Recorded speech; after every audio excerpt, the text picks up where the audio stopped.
এই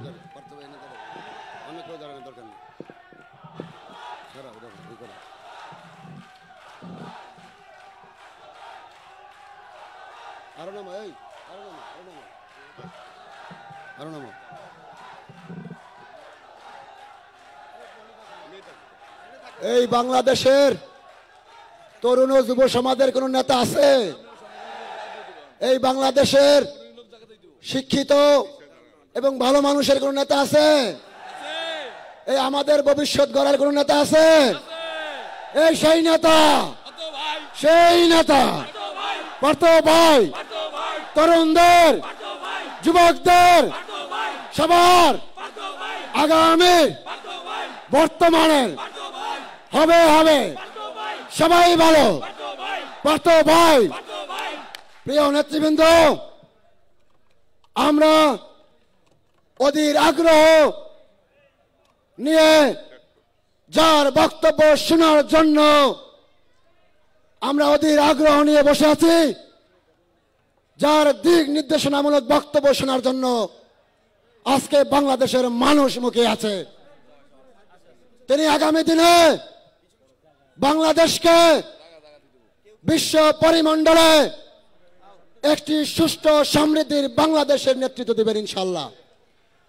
যিনি আগামী দিনে এদেশের গ্রহণযোগ্য নির্বাচন এবং গ্রহণযোগ্য নির্বাচনের যে দাবিতে আজকের এই আলোচনার সভায় যিনি দিক নির্দেশনামূলক বক্তব্য দিবেন, তিনি আমাদের অভিভাবক, তিনি বাংলাদেশের কোটি কোটি মানুষের নেতা, তিনি তরুণ ও যুব সমাজের নেতা, তিনি বাংলাদেশের মেহনতি শ্রমজীবী মানুষের নেতা, যিনি গত 14-15 বছরে বাংলাদেশের মানুষ যার রাজনৈতিক দর্শনে তাকে নানান সময়ে নানানভাবে মূল্যায়ন করেছে, কিন্তু বাংলাদেশের মানুষ আন্দালিব রহমান পার্থ ভাইকে সর্বশেষ যেই জায়গায় মূল্যায়ন করেছে সেটা হচ্ছে তিনি বাংলাদেশের মানুষের মনের নেতা হিসেবে আবির্ভূত হয়েছেন।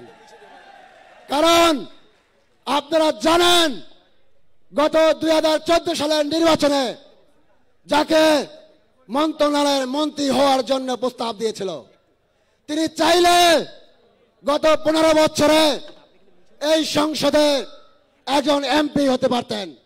যিনি চাইলে এই বাংলাদেশের যতগুলো মন্ত্রণালয় আছে যে কোনো মন্ত্রণালয়ের মন্ত্রী হতে পারতেন। তিনি হননি। তিনি তার ব্যক্তিত্ব এশিয়া জাতির জন্য তিনি নিজেকে জাহির করেছেন। কারণ আপনারা জানেন, আমরা গত 4-4.5 বছরে আন্দালিব রহমান পার্থ ভাইয়ের নেতৃত্বে একটি সুষ্ঠু ধারার রাজনীতি পরিবর্তন আনার জন্য আমরা বিজেপিকে পার্থ ভাইয়ের নেতৃত্বে আমরা সুসংগঠিত করেছি। তার নির্দেশনায় আগামী দিনে শান্তিপূর্ণ যে কোনো কর্মসূচি দিবে, আমরা বাংলাদেশ জাতীয় পার্টি বিজেপি সহ সকল অঙ্গ সংগঠনকে মিলে আমরা শান্তিপূর্ণ সেই কর্মসূচি পালন করব ইনশাআল্লাহ। আমরা আপনাদেরকে আবার আন্তরিকভাবে ধন্যবাদ জানিয়ে আন্দালিব রহমান পার্থ ভাইয়ের দিক নির্দেশনা শোনার জন্য আমরা অনুরোধ করব। এ পর্যায়ে আমাদের সামনে গুরুত্বপূর্ণ বক্তব্য রাখবেন আজকের সবার প্রধান অতিথি, কোটি কোটি মানুষের প্রাণপ্রিয় নেতা, তরুণ ও যুব সমাজের হৃদয়ের স্পন্দন, বাংলাদেশ জাতীয় পার্টি বিজেপির চেয়ারম্যান আন্দালিব রহমান পার্থ ভাই। আন্দালিব রহমান পার্থ ভাই এখন আমাদের সামনে গুরুত্বপূর্ণ বক্তব্য রাখবেন। আপনারা সবাই পিছন থেকে সরো, এখান থেকে সবাই সরো।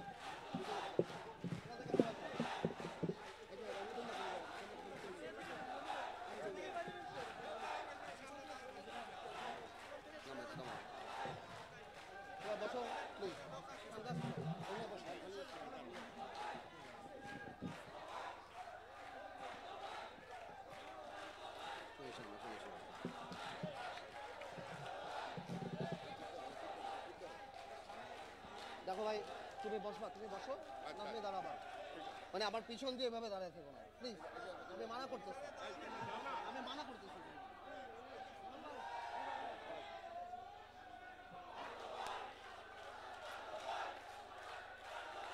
আরে বসো বসো, আরে হয়েছে, বসো বসো, আমি অনেক আগাইছি, তোমরা আগাও, তোমরা এখন আগাও, অনেক আগাইছি।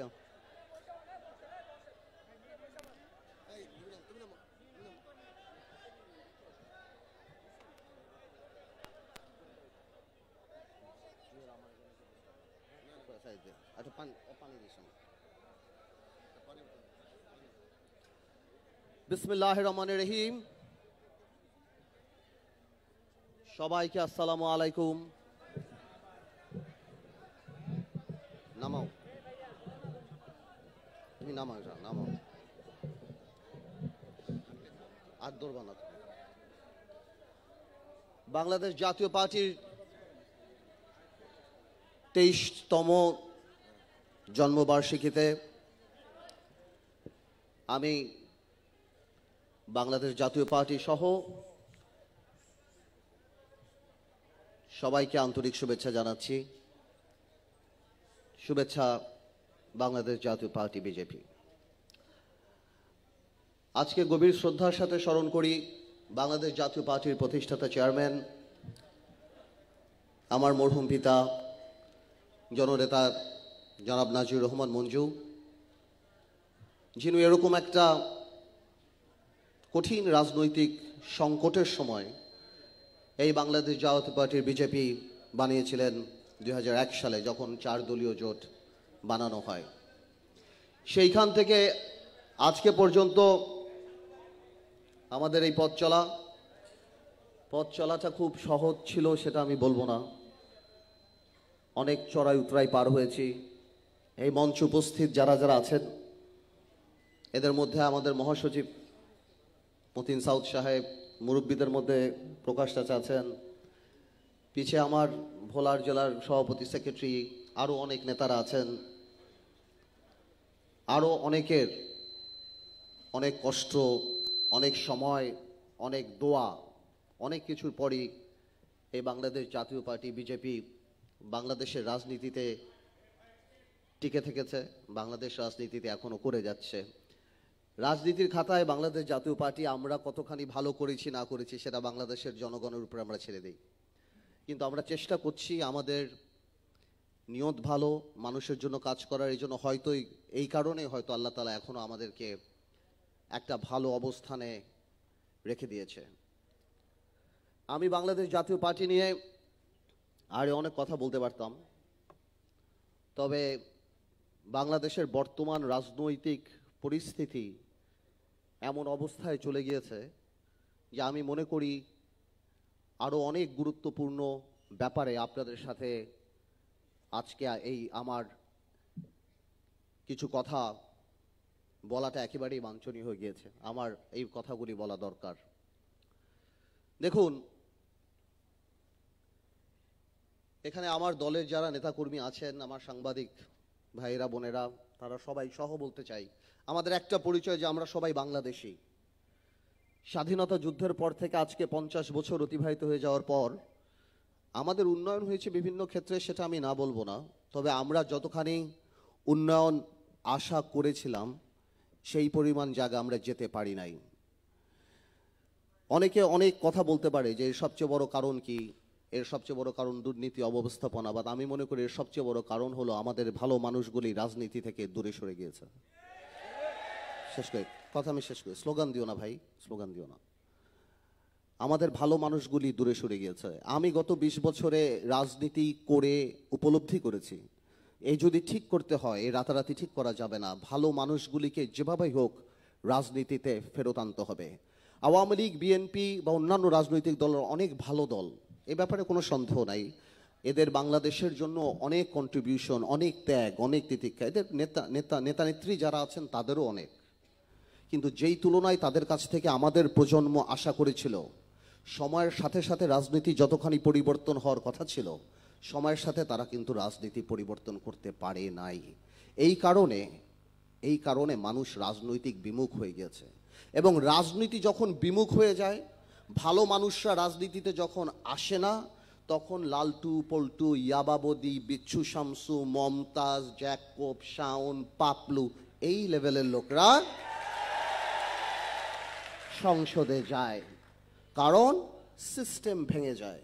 আর এরকম লোকরা যখন সংসদে যায়, তখন ব্যুরোক্র্যাটস, যারা নির্বাহী বিভাগ, তারা উপলব্ধি করে যে এরা আমাদের চেয়ে সব দিক থেকে অনেক বেশি আনস্মার্ট, যোগ্যতা অনেক নিচে। এই কারণে স্বভাবতভাবেই সরকার নির্বাহী বিভাগের উপরে বেশি নির্ভরযোগ্য হয়ে যায়। তো আমি এই জন্য বারবার বলি যে আমরা খুব তাড়াতাড়ি রাতারাতি এই রাজনীতিবিদগুলি আনতে পারবো না। একটা দেশে যদি 10 বছর ম্যাট্রিক পাস না করে 10 বছর ডাক্তার ইঞ্জিনিয়ার হবে না, এটাই স্বাভাবিক। তবে আমরা সেই কাজ আরম্ভ করেছি। বাংলাদেশ জাতীয় পার্টি বিজেপি একটা মাত্র প্ল্যাটফর্ম যেখানে সকল জাতীয় নেতাকে সম্মান করে রাজনীতি করার সুযোগ আমরা সবাইকে করে দিয়েছি। আওয়ামী লীগ রাজনীতি করে প্রধানমন্ত্রী শেখ হাসিনাকে আবার প্রধানমন্ত্রী বানানোর জন্য, বিএনপি রাজনীতি করে খালেদা জিয়াকে প্রধানমন্ত্রী, আমি রাজনীতি করি আপনাদেরকে রাজনীতিতে আনার জন্য, যাতে করে দেশ ভালো থাকে। ভাইয়েরা আমার, এই পথ অনেক কষ্টের, এটাই না যে এই পথটা অনেক সহজ, কারণ বাংলাদেশের মানুষই বড় জায়গায় থাকতে চায়, তারা সিকিউর ফিল করে, তারা মনে করে সেখানে থাকলে আওয়ামী লীগ বা বিএনপি করলে আমাদের সিকিউরিটি, আমাদের নিরাপত্তা আছে। এই কারণেই বাংলাদেশের মানুষকে আনা কঠিন। তবে আমরা এই কাজ আরম্ভ করে দিয়েছি এবং আপনাদের জানাচ্ছি, আপনাদের সবার দোয়ায় আজকে ঢাকাতে 125টা ওয়ার্ডে আমাদের কমিটি হয়েছে। গত 21শে ফেব্রুয়ারি আমরা হয়তো 50%ও দেখাতে পারি নাই। আজকে আমাদের আরও বড় সমাবেশ করার কথা ছিল, কিন্তু শুধুমাত্র বৃষ্টির কারণে, যাতে নেতাকর্মীর অসুবিধা না হয়, এই কারণে আমরা সেই বড়ভাবে যাই নাই। আমরা একটা গ্রহণযোগ্য পর্যায়ে রাখার চেষ্টা করেছি। জাতীয় রাজনীতি নিয়ে আরও কিছু কথা না বললেই না। রাজনীতিতে খারাপ মানুষ, দুর্বৃত্তায়ন আসার ফলে সবচেয়ে বেশি যারা ক্ষতিগ্রস্ত হয়েছে তারা হলো বাংলাদেশের মানুষ আর বাংলাদেশের জনগণ। আজকে দেখুন, বিচার বিভাগ, এই দেশে চিফ জাস্টিস রাত্রেবেলা পালিয়ে যায়, সেই দেশে বিচার বিভাগ থাকে না। আপনি সেক্টর দেখেন, দুর্নীতি। এই সংসদে বেসিক বাচ্চু নিয়ে আরম্ভ করছি, 12 বছর সময় লাগছে শুধু বেসিক ব্যাংকের বাচ্চুর চার্জশিটেতে, আরো বছর সময় লাগবে, আরো 12 বছর সময় লাগবে এই বেসিক বাচ্চুর জেল খাটতে। কেন জানি সবকিছু ভেঙে পড়ছে, এত কষ্ট লাগে। 2 দিন আগে ডেইলি স্টার সাংবাদিক এখানে আছে নাকি আমি জানি না, জানলে আমি আন্তরিকভাবে ধন্যবাদ দেব। ডেইলি স্টারে দেখলাম এস আলমের দুর্নীতির কথা, এত কষ্ট লাগলো আমার। একটা মানুষ হাজার হাজার কোটি টাকা বিদেশে পাচার করে নিয়ে গেল, বাংলাদেশ ব্যাংক, ইসলামী ব্যাংক থেকে আরম্ভ করে আরো 6টা ব্যাংক খেয়ে ফেললো। মানে একটা ব্যাংক কিভাবে করে এক্সপোর্ট ইম্পোর্টের নামে টাকাগুলি লুট করে বিদেশে নিয়ে গেল আমি চিন্তা করি। অথচ কয়েকদিন আগে দেখলাম কৃষক জেল খাটতেছে 25,000 টাকা লোনের জন্য ইসলামী ব্যাংক থেকে, এই ব্যাংকে টাকা দিতে পারে নাই। আজকে প্রবাসীরা কত কষ্ট করে এই দেশে টাকা পাঠায়, প্রবাসীরা কত কষ্ট করে আহারে। আর এই প্রবাসীরা যখন দেখে যে কোনো একটা, এই যে S Alam group, Summit group, সে সিঙ্গাপুরে যে বিলিয়নিয়ার হয়ে গেছে, এস আলম গ্রুপ ব্যাংক একটার পর একটা খালি করে দিচ্ছে, কেউ বলে 10,000, 20,000, 30,000, 40,000 কোটি টাকা। এই প্রবাসীরা যখন দেখে তখন তাদের কত কষ্ট লাগে। এই আজকে সৎ ব্যবসায়ীরা যারা মাথার ঘাম পায়ে ফেলে যারা ব্যবসা করে, তারা যখন দেখে তাদের কত কষ্ট লাগে যে 5টা টাকা কামাতে। একটা সাধারণ মিডল ক্লাস মধ্যবিত্ত মানুষ যখন দেখে, আজকে গ্রাম অঞ্চলে যদি পাঙ্গাস মাছ আর তেলাপিয়া মাছ না থাকতো, মানুষ তো মাংসের কথা ভুলেই গেছে, মানুষ তো কিস্তিতে গরুর মাংস কিনে। তো মানুষ যখন এগুলি দেখে, সাধারণ মানুষ যখন এগুলি দেখে যে জিনিসপত্র ছোঁয়া যায় না, অথচ এই মুখোশধারী চোরেরা যাদের সাথে সরকারের মন্ত্রী মিনিস্টাররা দাওয়াত খায়, তারা লক্ষ কোটি টাকা পাচার করে বিদেশে পাঠিয়ে দিচ্ছে, তখন কি হয় জানেন? তখন অভিশাপ লাগে। আর যখন অভিশাপ লাগে তখন আমেরিকা স্যাংশন দেয়, আমেরিকা রেস্ট্রিকশন। কারণ আপনি মুসলিম হয়ে যান, আপনি ভোট দেবেন না, ভোট সরাবেন না, করতে দিবেন না, মামলা দিবেন, বসতে দিবেন না, সাংবাদিকদের থাকবেন না, আল্লাহ তাআলা তো বসে থাকবে না। আল্লাহ তাআলা যখন দেখে যে কোনো জুলুম অনেক বেশি হয়ে গেছে, এই যে আমি চিন্তা করি আজকে বাংলাদেশের বিদ্যুৎ সামিট গ্রুপ সিঙ্গাপুরে সে 10,000 কোটি টাকার মালিক, বিলিয়নিয়ার হয়ে গেল। এসালাম অন্ততপক্ষে, আর এদেরকে কেউ কোনো কথাই জিজ্ঞেস করে না। আমি আমার প্রবাসী ভাই বোনদের বলে দিতে চাই, যারা শুনবেন বা যা শুনেন, এই সব ব্যাংক ডাকাত, ব্যাংক লুটেরা যারা, আপনারা যারা প্রবাসী ভাইরা দুবাই থাকেন, সিঙ্গাপুর থাকেন, তাদেরকে আমি খালি এতটুকু বলবো, এই ব্যাংক লুটেরাদের ছবি পকেটে রাখবেন।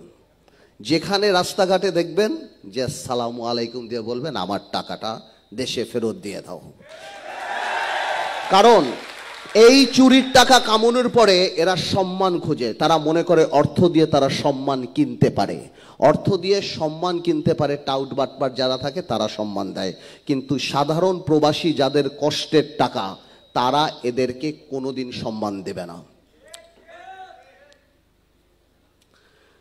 ভাইয়েরা বোনেরা, নির্বাচন নিয়ে কিছু কথা না বললেই না।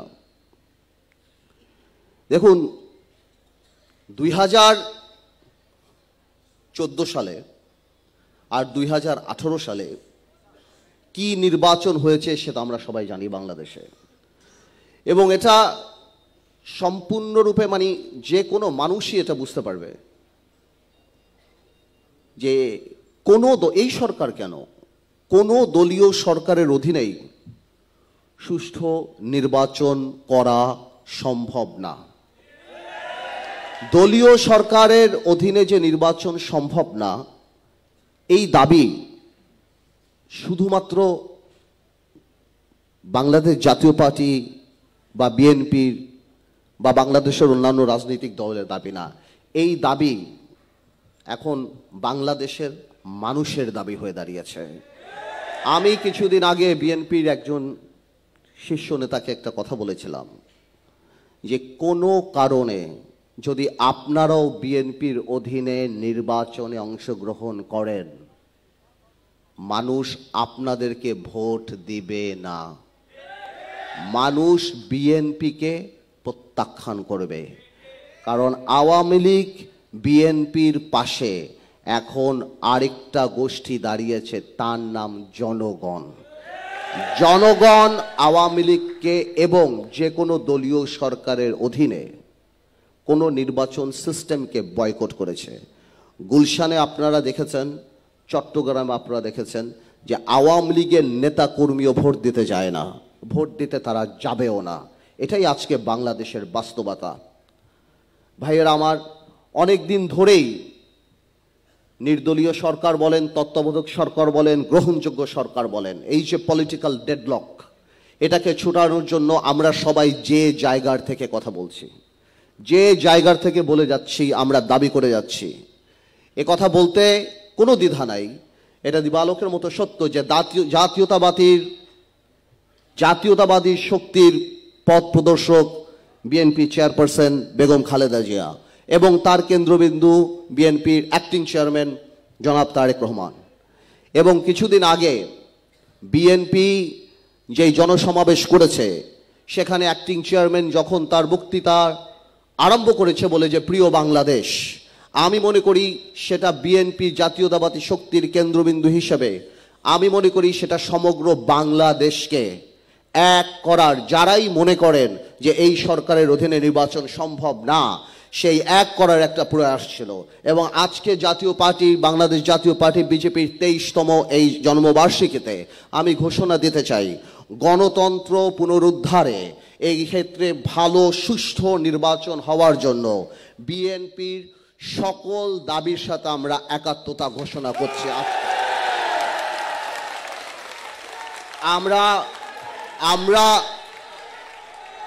আমরা আমরা আমরা এই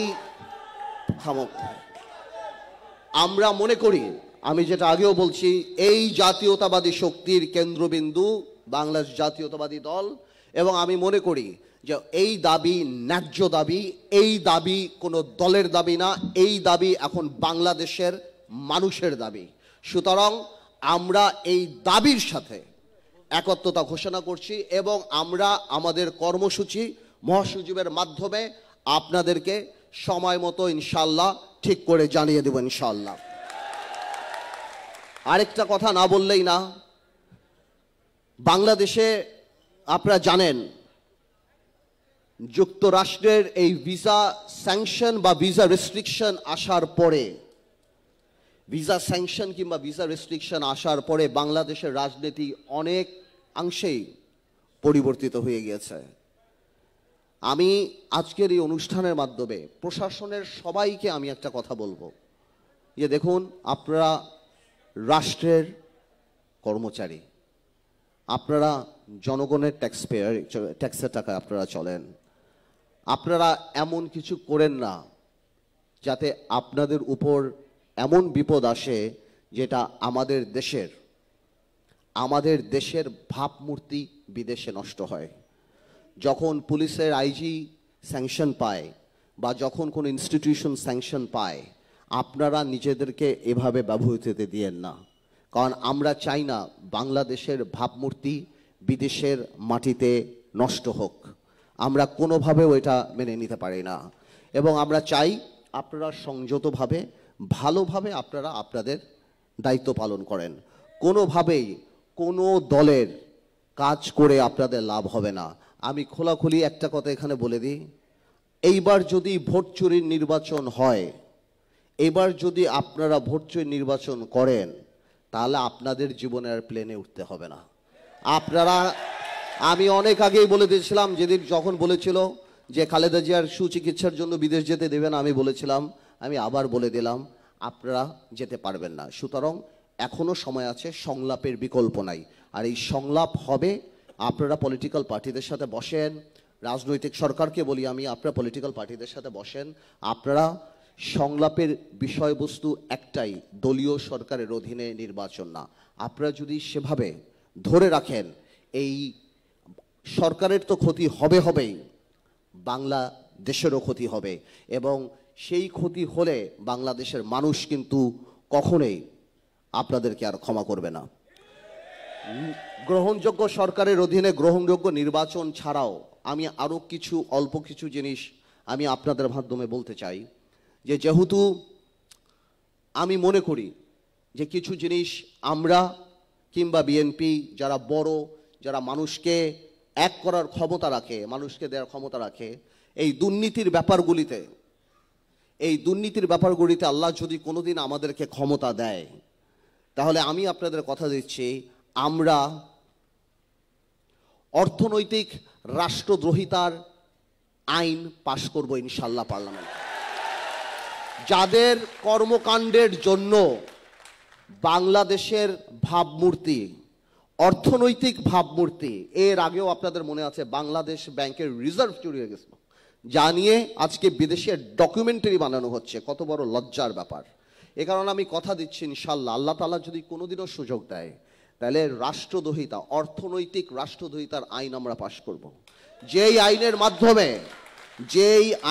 মাধ্যমে বা যেই আইন হলো যে যাদের কর্মকাণ্ডের জন্য বিদেশের মাটিতে আমাদের অর্থনৈতিক ভাবমূর্তি কিংবা দেশের ভাবমূর্তি ক্ষুণ্ণ হয়, এই আইনের মাধ্যমে আমরা রাষ্ট্রদ্রোহীদের যেই বিচার হয় বাংলাদেশের মাটিতে, এই সব মুখ চেনা ব্যাংক লুটেরাদের সেই বিচার করব ইনশাল্লাহ, আমরা বলে দিলাম। আপনারা আগেও দেখেছেন আমি এই ব্যাপারে সোচ্চার ছিলাম, আল্লাহ যদি কোনো সময় সেই সুযোগ দেয়, সেই কাজ আমরা করে দেবো ইনশাল্লাহ। আরেকটা ব্যাপার, এটাও অনেক গুরুত্বপূর্ণ একটা ব্যাপার। দেখুন, আসলে আমরা সবাই গ্রহণযোগ্য নির্বাচন চাই, এটা মিথ্যা না। তবে এক গ্রহণযোগ্য নির্বাচনই বাংলাদেশকে পরিবর্তন করবে না। গত 15 বছরে বাংলাদেশের সিস্টেম যেভাবে করাপ্টেড হয়ে গেছে, মানুষের প্রত্যেকটা স্তর যেভাবে করাপ্টেড হয়ে গেছে, আপনি ব্যুরোক্রেসি থেকে আরম্ভ করে এই করোনার মধ্যে আমরা দেখেছি সরকারের তরফ থেকে 1000 টাকা দিলে মানুষের কাছে যেতে যেতে সেটা 100 টাকায় রূপান্তরিত হয়। বাংলাদেশের এই ইনস্টিটিউশন, এই প্রতিষ্ঠানগুলি পরিবর্তন করা খুবই দরকার। আমি বুঝি না আওয়ামী লীগ কি এটা কোনোদিন উপলব্ধি করছিল, কি করতে পারে কি পারে নাই, যে দেখুন প্রধানমন্ত্রী হলো সরকারকে প্রতিনিধিত্ব করে, আর তার যেই সংসদ থাকে এই সংসদ জিনিসপত্রকে বাছাই করে, ছাঁটাই করে, ছাঁকুনির কাজ করে। হ্যাঁ, মানুষের ভালো মন্দ সেখানে আলাপ হয়, কিন্তু সংসদ না থাকাতে, সংসদ শুধুমাত্র একটা চাটুকারি থাকা হতে, আর এমপি মন্ত্রীরা এই লেভেলের এই মানে এমন দুর্নীতিবাজ হওয়ার কারণে এখন ভালো হলেও ওই জিনিস প্রধানমন্ত্রীর কাছে যায়, আর খারাপ হলো পুরো দায় দায়িত্ব এখন প্রধানমন্ত্রীর কাছে যায়। মিডিয়ারা বিভিন্ন চাপের মাধ্যমে কাজ করে। এই সাগররুনি হত্যা হওয়ার পর থেকে বিভিন্ন চাপের মুখে কাজ করে, চাপের মুখে কাজ করতে করতে তারপরে তো মিডিয়া তাদের কাছে তারা করবেই। তারা একটা জায়গাকে সেফ রেখে অন্য অন্য মন্ত্রী মিনিস্টার সবাইয়ের করাপশন কথা আমাদের মাঝখানে দিয়ে দেয়। আমরা এটা বুঝি, অনেকের এটা হয়, অনেক মিডিয়ার এটা হয়, এটা আমি আগেও বলেছি। কিন্তু এরকম করতে করতে সম্পূর্ণ আওয়ামী লীগটা এমন পচে গেছে যে কোনো ব্যক্তি ভালো থাকলেও ওই আওয়ামী লীগকে উঠে আনা সম্ভব না বাংলাদেশে, এখন আর সম্ভব না। আপনি দেখেন না, আওয়ামী লীগ বিরাজনীতিকরণ করে ফেলছে। আজকে আওয়ামী লীগের রাজনীতি করে সালমান রহমান সাহেব, আজকে আওয়ামী লীগের রাজনীতি করে আনিসুল হক সাহেব, আজকে আওয়ামী লীগের রাজনীতি করে মোনেম সাহেব। এরা জীবনে কোনোদিন ভোট চুরি ছাড়া মেম্বার হওয়ার যোগ্যতা রাখে না। এদের জনগণের সাথে কোনো কানেক্টিভিটি নাই, এদের জনগণের সাথে কোনো সম্পর্ক নাই, এরা জীবনে কোনোদিন জনগণের কোনো কাজে লাগে নাই, জনগণের প্রতি এদের দরদ নাই। এই যে কিছুদিন আগে দেখলাম সিলেটে বিরাট বন্যা হলো, আপনি দেখলেন না, কেউ যায় নাই, জনগণের সাথে এরা বিচ্ছিন্ন। এইরা এখন আওয়ামী লীগের রাজনীতি করে, আর ওবায়দুল কাদের সাহেব পাশে বসে বসে দেখে, আর আমু সাহেব, তোফাল আহমেদ সাহেব, শেখ সেলিম সাহেবরা দুঃখে কষ্টে তারা ঘরে বসে থাকে। এদের অনেকেই হয়তো আওয়ামী লীগ করতো না, কিন্তু অনেকের বয়স হয়ে গেছে, চিন্তা করে আল্লাহ না করুক যদি কিছু হয়, তা আওয়ামী লীগ না করলে তো আবার জানা যায় লোক হবে না। তো এই কারণে না, আসলে এটা সত্যি কথা, এটা মিথ্যা না, এটা আমাদের রাজনীতির অস্তিত্বটা আবার এরকম। নাহলে এরা অনেকে কিন্তু রাজনীতি করতো না। এটা রাজনীতি আসলে এর চেয়ে অপমান কি থাকতে পারে? আপনি যখন দাঁড়ায় দেখেন বাংলাদেশের গুরুত্বপূর্ণ ব্যাপারে এরা আলাপ করে। তাই তো বললাম যে পচনটা একদিনে না, অনেক দিনে আসবে। আমাদের ভালো মানুষগুলিকে রাজনীতিতে নিয়ে আসতে হবে। আমি বেশি সময় নেব না, আসরের আজান দিয়ে দিবে। আমি এতটুকু বলবো, আরেকটা কথা, এই দেশের অনেকগুলি সিস্টেম পরিবর্তনের মধ্যে আরেকটা সিস্টেম পরিবর্তন হলো, এই দেশে ভালো মানুষরা যারা রাজনীতি করে পার্লামেন্টে আসার সুযোগ পায় না, যেমন গার্মেন্টসের কর্মীরা এই যে মহিলা এমপি বানায়, কি গান গায় টান গায়, মানে আমার কথাটা হলো এদের কাজটাই এরা ভুলে গেছে। না, গান গাওয়া খারাপ কিছু না, কিন্তু এদের কাজটা এরা ভুলে গেছে। এর চেয়ে আজকে যদি আপনি গার্মেন্টস কোটায় গার্মেন্টসের 5 জন মহিলাকে সেখানে দিয়ে দিতেন, তারা গার্মেন্টসের লক্ষ লক্ষ শ্রমিকদের পক্ষে কথা বলতে পারত, গার্মেন্টসদের লক্ষ লক্ষ শ্রমিকদের দাবি নিয়ে কথা বলতে পারত। আজকে যদি আপনি ব্যবসায়িক গার্মেন্টসের মালিক থেকে দুজনকে দিয়ে দিতেন, সিলেক্টেড, যারা সরকারের তেল না দিয়ে তারা বুঝতো যে আমরা শ্রমিকদের অধিকার নিয়ে কথা বলছি। এখন আমাদের দেশে ইংরেজিতে যেটা বলে ক্লাস পার্টিসিপেশন, মানে বিভিন্ন সেক্টর থেকে মানুষ এসে এই সংসদকে আনতে হবে। কারণ গত 15 বছরে এত আজে বাজে মানুষ সংসদে ঢুকে গিয়েছে, এখন আর এই সংসদকে আনতে হলে এরকম সিলেক্টেড কিছু বডি আনতে হবে। যাক, এগুলি আসলে একাডেমিক ব্যাপার, থিওরিটিক্যাল ব্যাপার। আমি শুধুমাত্র এতটুকুই বলতে যাচ্ছি, দেখুন আমরা অনেক স্বপ্ন নিয়ে, আওয়ামী লীগ বিএনপি ছাড়া বাংলাদেশে অন্য কেউ দল গোছাবে এ কেউ স্বপ্নও দেখে না। সত্যি কথা বলতে, ধর্মভিত্তিক রাজনৈতিক দল ছাড়া।